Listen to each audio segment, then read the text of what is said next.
Bon, si je vous dis qu'on est à la capitale de la babouche, vous savez où on est? Allez, on est à Tafraout et c'est parti pour une petite visite. Tafraout, celle qui est cachée du regard en Amazigh.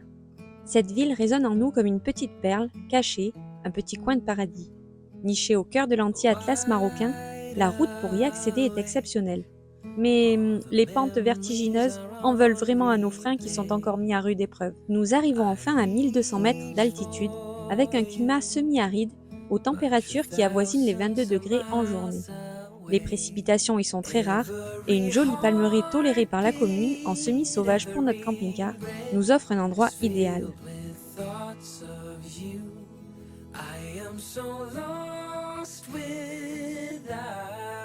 On vient de se poser, on est juste là, on est sur la palmeraie à Tafraout. On est plutôt bien parce que là tout le monde choisit son petit coin, loin des autres ou proche des autres comme on a envie. Nous on s'est mis un petit peu isolé des gens. On va rester quelques jours parce qu'on a du boulot à rattraper et on a besoin de se reposer. Idéal, mais nous allons y faire des rencontres encore plus magiques qu'on ne le pensait. On vous emmène avec nous dans la région de Tafraout.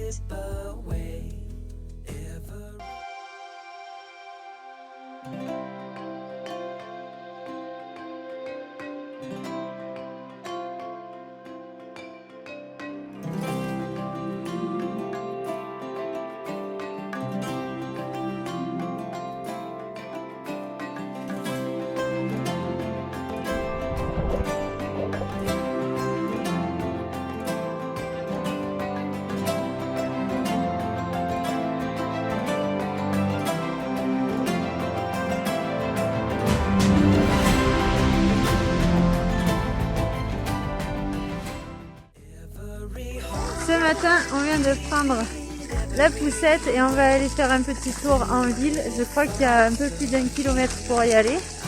Donc c'est parti, on est tous en forme. Et ça nous fait du bien, il y a le soleil, on est pas mal. Il faut savoir que Tafraout, c'est avant tout une petite ville, disons à taille humaine, une ville où le temps semble suspendu. C'est calme, c'est reposant, on ne nous force pas à consommer, on nous apprend plein de choses, les gens sont très ouverts et c'est ce qu'on adore depuis notre arrivée au Maroc. Tafraout n'échappe pas à la règle. On y trouve des boutiques pleines de trésors, des théières finement ciselées, des tagines en terre cuite qui s'empilent, des zitounes parfumées dont on raffole et de délicieux biscuits marocains au nom qu'on ne maîtrise pas encore. Why do I end up like this? Waiting by the phone like you'll call me again. I've been down low ever since, and I don't know how long it's been. Days pass by like it's hours. Sweet memories turning sour. And yeah, I said that I'd forget all these memories in my head, but it's the only thing I have left.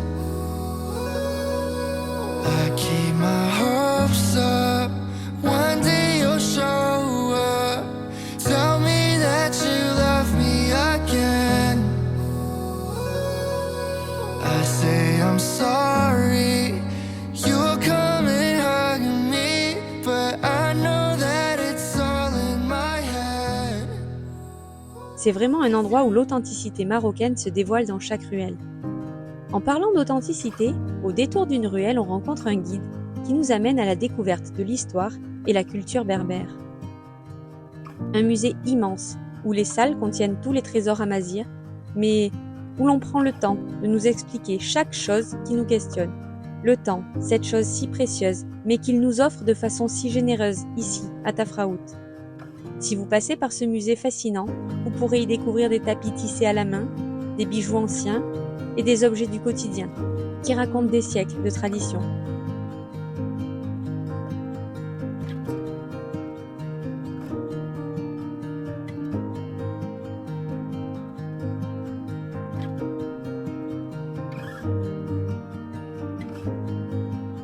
Mais vous pouvez aussi y trouver des fossiles et des pierres, dont on connaissait déjà en partie pas mal de choses grâce à la rencontre magique avec Aziz dans les mines de Mibladen. Si vous l'avez raté, je vous laisse aller voir la vidéo, ça vaut le détour. Chaque pièce de ce musée est un témoignage vivant d'un peuple attaché à sa terre, mais aussi à sa liberté. Cette liberté que l'on défend et que l'on chérit tant, nous aussi. L'avantage du sauvage, c'est qu'on choisit aisément où l'on s'installe. Et au cœur de cette palmeraie, nous découvrons des personnes incroyables. On va commencer par les Marocains qui nous apportent leurs services directement au camping-car. On pourra alors déguster le pain chaque matin, les millefeuilles, mais aussi les tagines délicieux, le couscous, ou encore la pizza berbère. Sans oublier la harira que nous concocte Nejma, une cuisinière exceptionnelle et avec un grand cœur. Elle s'occupera même de notre linge qu'elle nous amènera tout prêt le lendemain.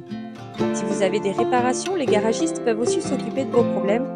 De notre côté, on n'a pas trop cherché car on avait vraiment envie de juste prendre le temps, un temps de repos. Et on n'avait pas envie d'aller dans un garage s'occuper de la cuve qui, rappelez-vous, est toujours dans un état inquiétant. Autour d'une partie de pétanque et de quelques discussions, nous rencontrons Dominique et son poisson pilote Aline, ainsi que Gilles et Valérie, un couple avec qui nous sympathisons rapidement autour de notre camping-car. Ces rencontres marquent un voyage. Ça se passe comme ça, au hasard d'un emplacement, les uns à côté des autres, d'un apéro ensemble, et ça se termine avec un lien plus fort qu'on ne l'imaginait. C'est aussi pour ça qu'on aime voyager, partager, vivre et être dans le moment présent, ici et maintenant.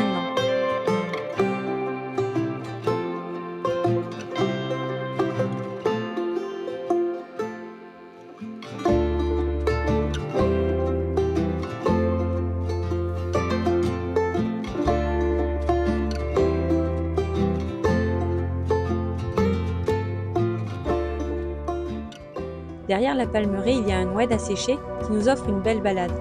Vous pouvez monter au sommet, admirer la vue à 360 degrés, ou marcher au cœur de cette nature si belle qui vous mène vers des familles nomades.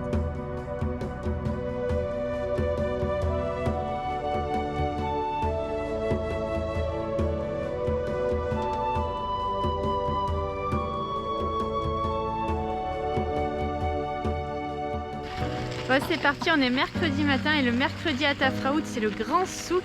Donc on va aller jusqu'à la petite ville pour aller voir tout ça. Et le soleil il tarde un peu à se lever, donc il fait pas chaud, on a quand même les pulls et les tours de cou. Mais vu les températures qu'il annonce, on va vite enlever tout ça. Ce qu'on adore dans les souks, c'est se promener et flâner sans but précis.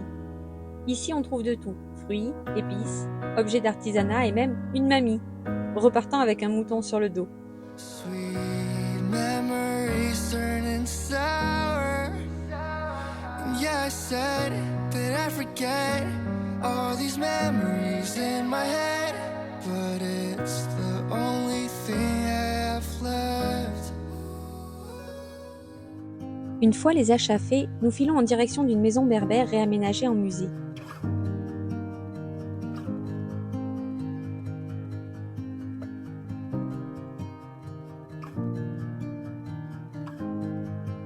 Ici, on nous raconte l'histoire de la maison traditionnelle berbère.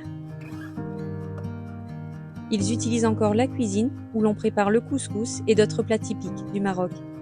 C'est l'occasion pour nous de découvrir les différents ustensiles comme celui-ci, où ils faisaient du lait caillé, très utilisé au Maroc. On retrouve aussi le berceau d'époque qui se situait à la sortie de la cuisine, permettant aux mamans de bercer le bébé, tout en surveillant et préparant les mets du jour. Au fond de la cuisine, une sorte de compost permettait de jeter directement aux animaux situés en dessous la nourriture. De même que dans l'Agadir, où se situaient autrefois les trésors de famille, on y trouve la trappe pour mettre le blé que l'on récupérera de l'extérieur pour les bêtes. Aujourd'hui, il n'y a plus beaucoup d'animaux. La nourriture et l'eau sont trop rares pour garder les troupeaux. Ils ont 4 chèvres au village plus bas et nous racontent avoir du mal à les garder dans la famille. On accède aussi aux chambres, avec les sourates du Coran effacées et réécrits chaque jour, affichés ensuite au mur, permettant d'étudier dans la chambre où dormaient les enfants de 4 à 13 ans avec leur grand-mère. De nombreux outils agricoles d'antan, on passe d'un à l'autre, un apprentissage comme on les aime, sans livre, juste le savoir qui se transmet à travers le temps. Une belle découverte qui finit sur la terrasse, un lieu très apprécié l'été, avec de jolis salons. Tout est organisé pour respecter l'intimité de la famille, même pour les invités qui ont une entrée à part ou bénéficient de l'accès au salon extérieur. il y a la porte principale juste à côté et les invités ils rentrent Ils jusqu'au rentrent salon. Et ou bien la petite terrasse pour les invités, hein, prendre l'air. Trop bien. C'est toujours à l'ombre, parce que À l'ombre, c'est beau. Et connaissez-vous ce symbole berbère? Ce sigle qu'on retrouve souvent gravé ou peint? Il représente la liberté, un attachement à l'indépendance et à leurs racines, une fierté qui se ressent dans chaque rencontre ici. En redescendant de cette visite à travers les arganiers, nous découvrons une gravure rupestre qui attire notre attention, une gazelle. Ancienne ou récente, le doute plane. On avoue ne pas être des experts, si vous avez des infos, on est preneur. Le lendemain, après avoir dit au revoir à tout le monde, nous nous dirigeons vers les célèbres rochers peints.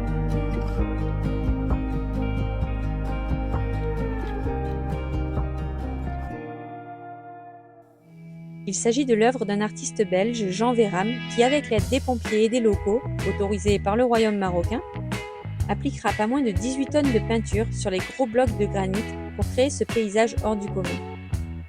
Certains trouvent que ça dénature le paysage, que c'est moche. D'autres admirent l'œuvre monumentale créée. De notre côté, on préfère voir ça comme une performance artistique unique, un paysage original, où les petits et les grands laissent libre cours à leur imagination. On reconnaît l'ampleur de l'œuvre et on déambule dans ce décor surréaliste.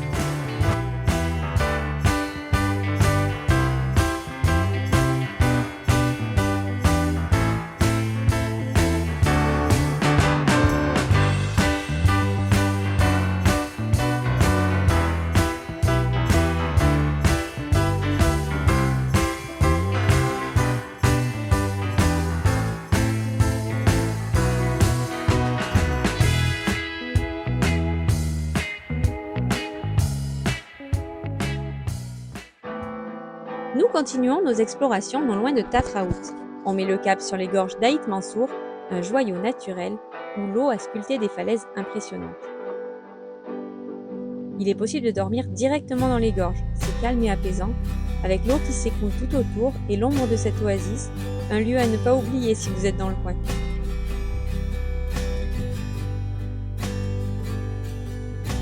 Nous profitons de cette oasis pour parler aux enfants du système d'irrigation qui permet aux palmiers et aux cultures de prospérer, offrant un contraste saisissant avec le manque d'eau que l'on a pu constater au début de cette vidéo dans la maison berbère traditionnelle.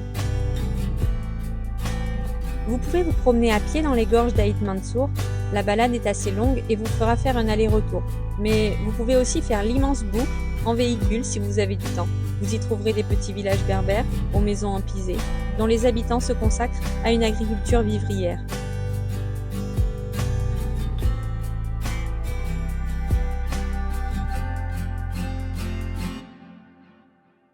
Nous, on a choisi la balade à pied avec les enfants, et c'est tellement reposant.